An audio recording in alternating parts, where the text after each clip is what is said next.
All right, we are back together again, and I'm going to now walk through an example of a UDL lesson. This lesson, was meant to be shared with upper and lower school, so we actually went with a lesson that was going to be taught in advisory, so it's a little bit different. I'm going to try to link to some other examples for you if you want to see it more content specific. The other thing is that there were a number of your colleagues who participated in the UDL differentiation activity in level 4 and 5. Josh and Lisa and Mike Nicolaides, a couple other folks, Ivana, Vic, Rianne. Obviously, if you want to tap them, they would be great folks to help you get started as well. All right, here we go. I'm going to walk through this lesson template example. If you're looking at this before you've looked at my walkthrough of the lesson template, UDL lesson template, go ahead and take a look at that first because this will make a lot more sense. All right, the context for the lesson. The context for the lesson is advisory. Grade level is grade 6, and the folks involved are Mike, Rianne, and Lisa. The connection to the unit of study. This is actually not a unit of study, but the advisory program. And students in middle school are going to be participating in restorative circles as part of the advisory curriculum in the middle school. So they're going to need to be able to be effective communicators, and particularly they're going to need to be able to listen actively. And that was the teaching point that we came up with. It is an ATL skill under the cluster of collaboration and the category of social skills, so active listening. So what would be some evidence, brainstorming evidence coming from sitting in advisory that would show that students are making progress towards achieving this objective? So some examples that we came up with were appropriate nonverbal communication, verbal affirmations, and appropriate questioning. You can see the other examples there. This evidence helps us to then brainstorm what the barriers to demonstrating that evidence might be. So thinking about our student body in 6th grade, and particularly students transitioning from elementary school, you're going to have some students that are anxious or aren't confident. Some may not understand what's being said if they are new to English, English language, English medium instruction. Some may know how to listen, but not know how to express nonverbal listening skills. So that's one of another barrier that we identified. Students may not be able to stay focused on the speaker. These are students developmentally that have shorter attention spans. And not surprising for grade 6s, after we sorted these into the various categories, multiple means of engagement, multiple means of representation, multiple means of action, Rianne and I decided as we developed this lesson that this was the most important skill. I think most teachers of 6th grade would probably agree. Students may not be able to stay focused on the speaker. So this was the barrier, for achieving the objective of active listening. So we brainstormed barriers, we identified the most important barrier, and then we moved down to how we're going to start teaching this to students with that information in mind.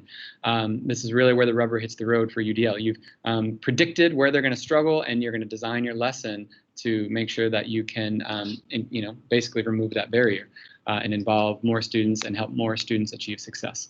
So looking at the different principles, modeling was the area that we thought fit best with active listening. This is something that the advisors can do right in front of the students. You can involve students in the modeling as well. And so we looked for specific learning, a strategy on that UDL Goldbook page that we shared earlier. Not there. The UDL Goldbook page, not there either. All right. You know the one I'm talking about. It is the website that has the list of all the strategies. So we went through there and we identified whole body listening as a strategy that we thought would be extremely effective for students.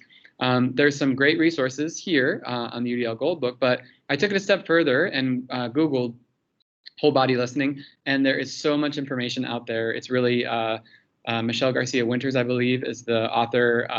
Their social stories is the curriculum, and the Autism Awareness Center has some amazing ones. But truthfully, we all know people that are not on the autism spectrum, but maybe could use a refresher on good active listening skills, and whole body listening is a great strategy. All right, now this was a question that I got this morning. How long should these lessons be? This is not about, nobody's evaluating your ability to write a lesson plan. This isn't about evaluation at all. This is about getting down the information that you need in order to be able to teach this lesson next week. So what is the most relevant information? And in the future, when you're using this template for a lesson study, what is the information that you need to agree on so that you'll be able to effectively debrief the lesson afterwards. So this is what we decided we would do in the first 10 minutes or so. We would connect the ATL with advisory outcomes, really talking about the importance of developing relationships in the context of the restorative practices. We would explain what whole body listening is to students. We can use this poster down here or maybe a slightly more developmentally age-appropriate version of it. And then the teachers can demonstrate it. The students could introduce themselves while teachers demonstrate the active listening. The advisors could do it together, really breaking down the individual body parts that they talk about with whole body listening. That would be a 10-minute demonstration.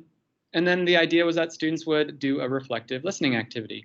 Something super simple, something that the students would feel comfortable talking about. Tell me about your summer. The idea is that student A would share with student B while student B is practicing active listening for 2 minutes. Student B would then take 30 seconds to summarize back to A to demonstrate what they heard, demonstrate their listening, and then they would switch. And if there was time, you could continue that on. That's the whole lesson. Here are the materials, and here are the questions that we would use kind of to reflect on the lesson. All right, that was a quick walkthrough, but I hope that gives you a better sense of what a UDL lesson example would look like. All right, thanks for tuning in.